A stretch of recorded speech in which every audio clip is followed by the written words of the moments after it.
J'ai entendu une émission sur la graphologie sur Radio Courtoisie ce soir, cette nuit, et une dame parle de son métier de graphologue. Et moi, ce qui me gêne dans son propos, c'est que il faut pas mettre la charrue avant les bœufs. Qu'est-ce que j'entends par là? Je veux dire par là que, avant de parler d'un individu, il faut déjà définir à quelle catégorie cette personne appartient. Si je n'ai pas déjà une vision cohérente, structurelle de l'humanité, structurelle de la société, et que je veux me précipiter sur la dimension individuelle, je pense que ça n'est pas acceptable, ni éthiquement, ni épistémologiquement. Et donc, moi je voudrais demander à cette dame, est-ce qu'elle peut nous parler de la structure de la société? Est-ce qu'elle peut nous dire à quelle catégorie telle personne appartient, par exemple?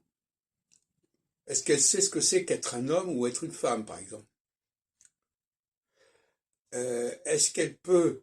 Parce que on peut parler d'un individu, mais un individu ne sera jamais que quelqu'un qui se sera individué par rapport au groupe auquel il appartient, qui aura des particularités, certes, mais qui seront à replacer par rapport au groupe auquel il appartient.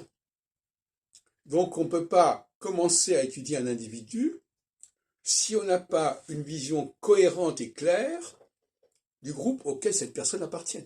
Ça ne peut pas, ça n'est pas recevable. Et je dis ça pour la graphologie, je dirais ça aussi pour l'astrologie du thème natal.